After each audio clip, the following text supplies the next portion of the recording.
But hey, great morning.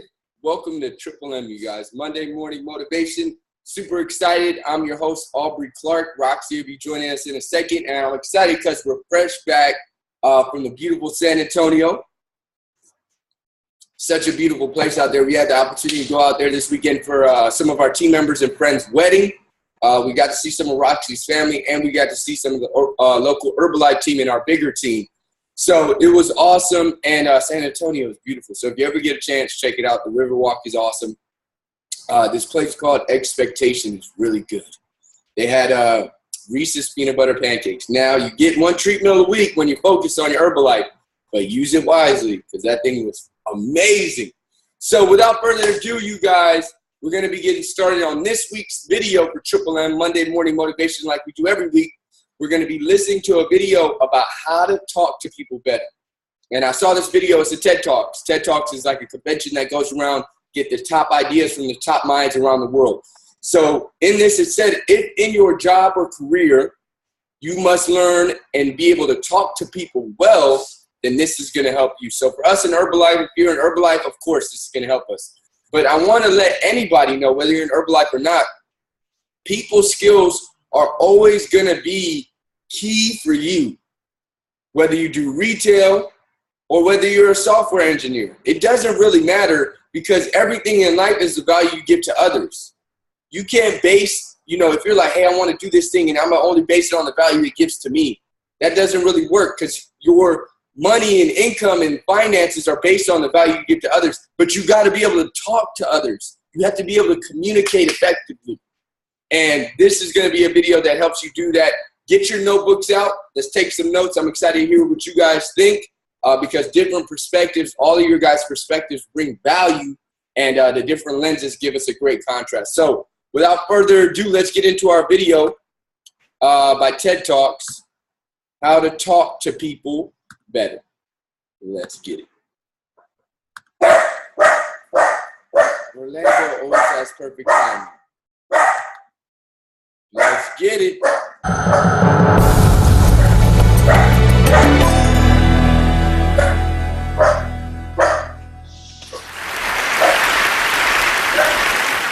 right, I want to see a show of hands. How many of you have unfriended someone on Facebook because they said something offensive about politics or religion, childcare, food? And how many of you know at least one person that you avoid because you just don't want to talk to them? It used to be that in order to have a polite conversation, we just had to follow the advice of Henry Higgins and My Fair Lady, stick to the weather and your health. But these days, with climate change and anti-vaxxing, those subjects are not safe either. So this world that we live in, this world in which every conversation has the potential to devolve into an argument, where our politicians can't speak to one another, and where even the most trivial of issues have someone fighting both passionately for it and against it, it's not normal. Pew Research did a study of 10,000 American adults, and they found that at this moment we are more polarized, we are more divided than we ever have been in history. We're less likely to compromise, which means we're not listening to each other, and we make decisions about where to live, who to marry, and even who our friends are going to be based on what we already believe. Again, that means we're not listening to each other. A conversation requires a balance between talking and listening, and somewhere along the way we lost that balance. Now, part of that is due to technology, the smartphones that you all either have in your hands or close enough that you could grab them really quickly. According to Pew Research, about a third of American teenagers send more than 100 texts a day. And many of them, almost most of them, are more likely to text their friends than they are to talk to them face to face. There's this great piece in The Atlantic. It was written by a high school teacher named Paul Barnwell. And he gave his kids a communication project. He wanted to teach them how to speak on a specific subject without using notes. And he said this: I came to realize that conversational competence might be the single most overlooked skill we fail to teach. Kids spend hours each day engaging with ideas and each other through screens, but rarely do they have an opportunity to hone their interpersonal communication skills. It might sound like a funny question, but we have to ask ourselves, is there any 21st century skill more important than being able to sustain coherent, confident conversation? Now, I make my living talking to people.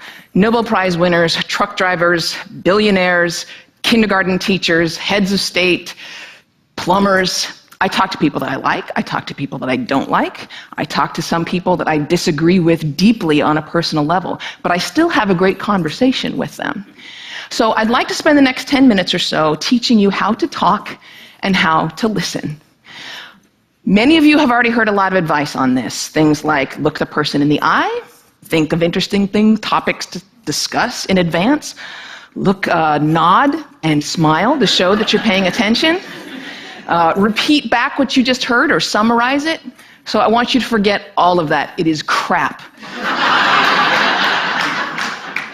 There is no reason to learn how to show you're paying attention if you are, in fact, paying attention.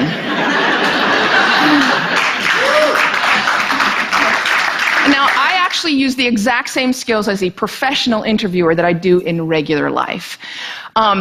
So I'm going to teach you how to interview people, and that's actually going to help you learn how to be better conversationalists. Learn to have a conversation without wasting your time, without getting bored, and please God, without offending anybody.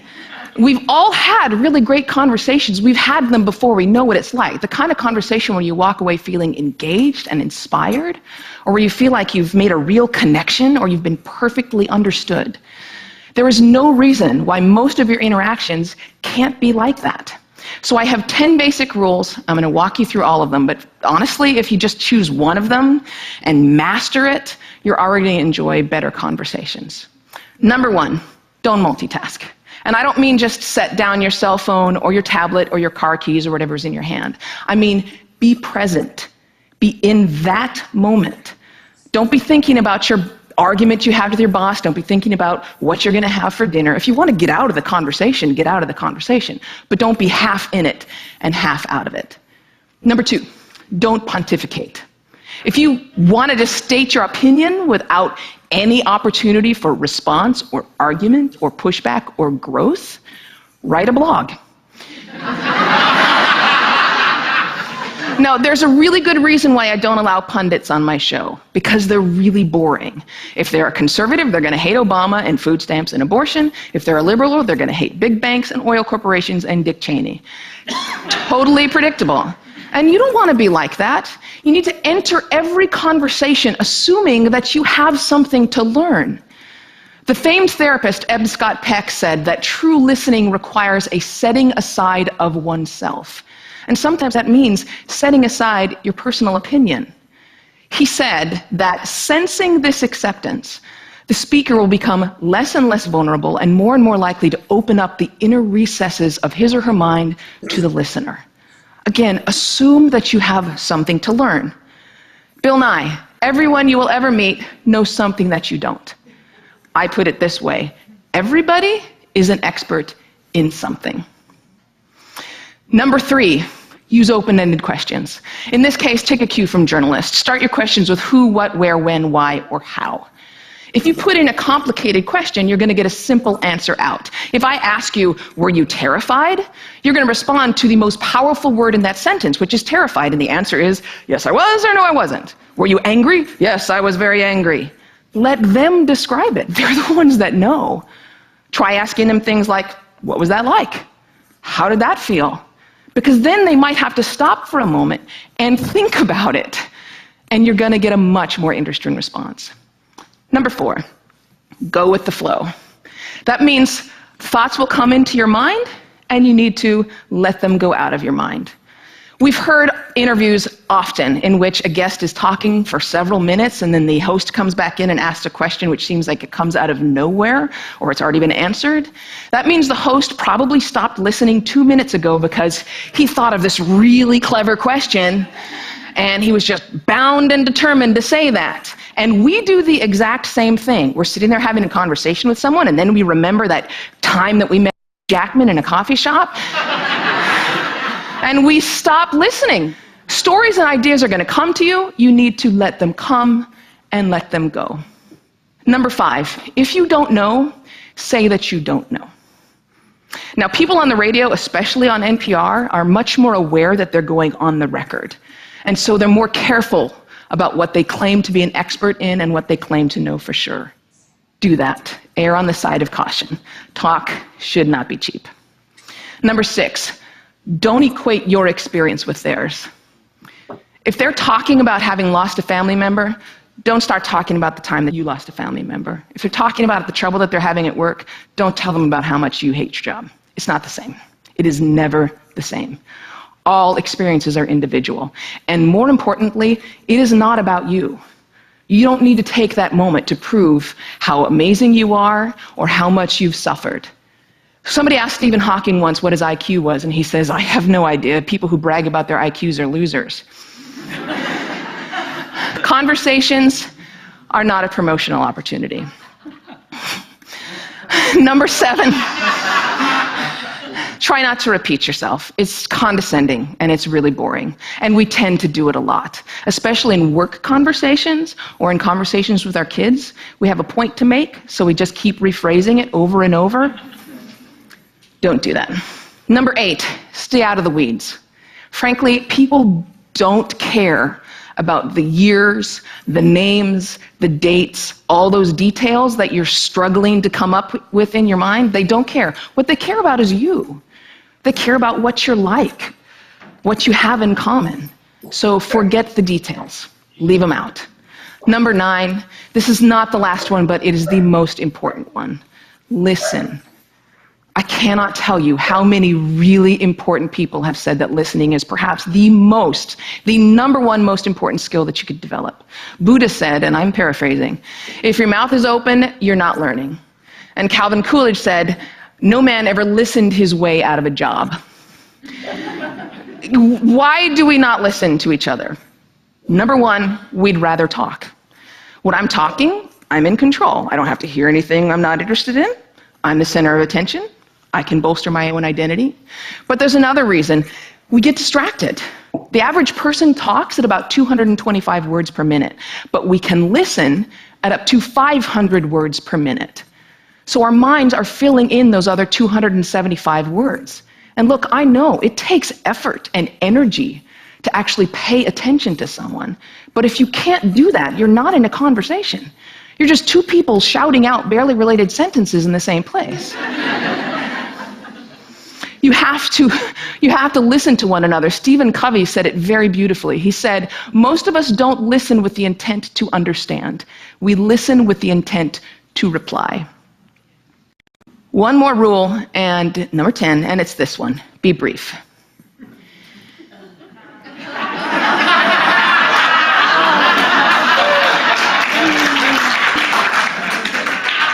All of this boils down to the same basic concept, and it is this one. Be interested in other people. You know, I grew up with a very famous grandfather, and there was kind of a ritual in my home. People would come over to talk to my grandparents, and after they would leave, my mother would come over to us, and she'd say, do you know who that was? She was the runner-up to Miss America. He was the mayor of Sacramento. She won a Pulitzer Prize. He's a Russian ballet dancer. And I kind of grew up assuming everyone has some hidden amazing thing about them. And honestly, I think it's what makes me a better host. I keep my mouth shut as often as I possibly can. I keep my mind open, and I'm always prepared to be amazed, and I'm never disappointed. You do the same thing. Go out, talk to people, listen to people, and most importantly, be prepared to be amazed. Thanks.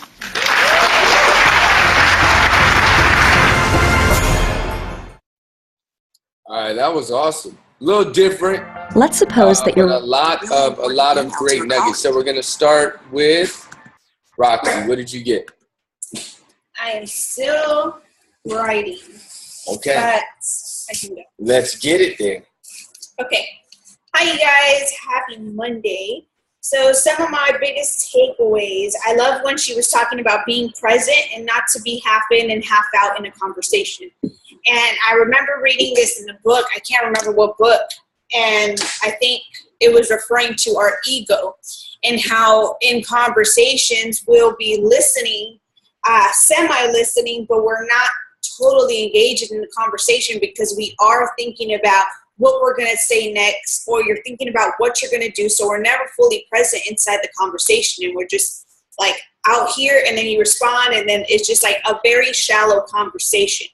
So that for me was like another reminder of like, just whenever people talk to you, just to simply be of listening. So I really like that. And then I really loved how she said true listening comes from putting ourselves aside.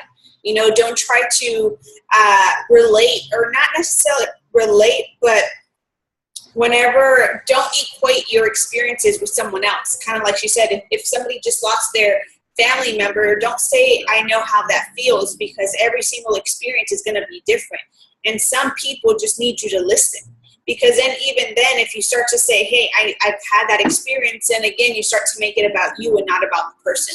So I really love that one. I loved when she said, listen with intent and understanding. And everyone you will ever meet knows something that you don't know. That was super powerful, because I know I've met people before who just know everything. Like, I know you have this conversation and they know, and they know, and they know, and they know, and they know absolutely everything. And like that can't be true, because if you knew everything, then you'd be some kind of like, I don't know, some expert and amazing type person that everybody knew, because you know everything. So don't assume that you know everything, because then it leaves an open door opportunity to learn something. And I really love the last part where she said, she's like, talk to people, listen to people, and be prepared to be amazed. And I really, really love that, because then you get to take on conversations and people so much more differently, and be amazed by the things that they can share with you, whether it's knowledge, whether it's their story, whatever it is. But if you have that intent in listening, then all the conversations that you come across would be amazing. So awesome. Love it. Absolutely. Be prepared to be amazed. So for me, number one thing I really enjoyed was, conversational competence, the most undertaught skill. And she stated some facts like the average teenager sends about 100 texts a day, and now they're more likely to text their friend than to talk to their friend. And what comes along with that? Because a text and talking to somebody face-to-face require very different skills, and talking to somebody face-to-face is much more complex. You have to be able to understand body language. You have to be able to convey body language. And have to be able to do something in real time. Very different. So just for me, that already set me up to really understand the value of listening and communicating effectively. So a couple of my favorite ones were definitely believing that everybody knows something you don't. And the reason I say this is because I'll just give you guys an example. We're driving home, or we took an Uber home from the airport yesterday, and we've got an Uber driver, and she's awesome. And she talks about, hey, I want to lose some weight. And, we love helping people lose weight and just, sharing our love for health and wellness. But it was hard to get a word in sometimes, because it seemed like she knew everything. And for me, my initial response was I wanted to control the conversation, because I thought I knew. I was like, I know what can help this lady. She's a mom. She can get this, and we can help her with this Herbalife and how to eat and come out to the workouts. But then one thing I started to also understand, or it took me some time when my ego got out of the way, thinking I knew everything. She was a mom of 3, I believe, and it seemed like she was on her own, a single mom. She works full-time, and she does Uber every day. So she has 2 jobs. And she says, sometimes I just come home to, go to the bathroom and feed the kids, and I go right back out. And it took me some time, but I started to realize that maybe she understands some things that I don't, and maybe my point of view isn't going to be as accurate because I'm not experiencing what she's experiencing. Maybe it would be really hard, because she's saying, it's hard, I can't do this. And I'm thinking, you can do it. You just got to change some stuff. But she has 3 kids. And me thinking it's easy just because I do it. And, I was single when I started, and now I'm, engaged. But I don't have 3 kids. And just understanding different perspective and validity. And just And not even trying to get her to say, yeah, I can start her. Yeah, I'll get healthy. And yeah, you're right. But just maybe understand that, hey, she's at least trying. She was drinking lemon water. And she says, you know, I try to drink, you know, not as many sodas. And just being okay with that and just giving her congratulations on that instead of trying to bulldoze the thing and say, hey, you should try this tea, get on these shakes, come to this workout. That was something for me I caught myself doing because I got the opportunity to understand the different paths of life and the different, you know, circumstances that people are in that are valid. You know, she's got 3 kids. So for me, that really started to, and even as we were driving back, she was even breaking down some other. She taught us about Uber Eats. I didn't know about Uber Eats. I didn't know that Uber can deliver food. I had heard of Uber Eats, but I didn't really know what it was. So she taught us all about, yeah, you pick your favorite restaurant. They have their menu. You can get it delivered. So she was able to teach us something we didn't even know. And if my ego was closed off to when I started a conversation, hearing how she talked and stopped it right there, I would have never had the opportunity to learn. So I really like that. That was valid for me already. And then I really love this one. I think she said Dalai Lama said it. If your mouth is open, you're not learning. So that was pretty cool because that is true. And I think I'll leave it there. Those were my nuggets. Orlando, you have anything? Yes. What do you got for us? A lot of what she said reminds me of my retail job. When they tell us, especially the open-ended questions, like always ask questions to make them think instead of giving a question that'll end with a yes or no answer. Because it kind of kills the conversation and then it doesn't give the conversation a chance to exist. Nice. I love that. Open-ended question. That was a really great one. It gives them an opportunity to really build up something in their thought patterns and convey it to you. So I love that. Let's get 1 to 2 shares from the call-in. Who's excited to share? Give me a smile. Give me a thumbs up. Steve, what up? Get us with it. Hey, what's going on? Can you hear me? Yeah, we can hear you. Hey, man, that was such a powerful call. Like, I really want to listen to this audio or this clip time and time again. I mean, you guys hit up some great points. I don't have much to share, but just listening to it, it was hitting me like where like I really need to check myself in so many ways. You know, like a lot of times you just you're hearing. It's like you're talking to somebody, but you're actually just waiting to reply. You're waiting for them to just shut up for you to say what you got to say. You know what I'm saying? And you want to just not validate what they're doing when you used to do those things, and you want to be like, well, you know you're on the best nutrition, and you're like, well, I'm ready to just give you this program. I'm ready to get you started here. But it's like, no, wait a minute. You used to eat fast food, Steve. You used to drink the soda. You used to drink the beer. So why don't you, understand them and where they're coming from, and then from there you could kind of build on that relationship. So it was awesome, man, all the way around. Thumbs up, big time. That was powerful. Yeah, definitely. Waiting for them to be quiet so you can respond. Yeah, I've caught myself there so many times. And, I feel like this video is just bringing us to awareness of that, and then we can get better from there. Awareness is the first step. Anybody else excited to share, got an insight they really love from this video? I know many of you may be at work, so you can't share, and that's totally all right. Thank you guys for tuning in. So I think that's it for today. Everybody's on their way to work, communicating their way effectively to success. So have an amazing week, you guys. Like every week, we always start off Monday with Triple M. Thank you guys for tuning in live, and everybody that's watching in the recording. Pay this video for. We're going to upload it to YouTube. You can repost the link, or you can repost the flyer, or you can repost your biggest takeaways and just share them with everybody. Maybe you talk to somebody about what you learned today, because then the ripple effect of what we learned together grows and grows. You guys have an amazing week. We're still in the middle of September, you guys. I'm so excited because the fourth quarter just got started. Let's get it. Have an amazing week. I'm going to unmute everybody. Where's your energy at? Hey! Hey, let's get it. All right. Hey, you got to yell lightly. Hey. Have a good one. Adios.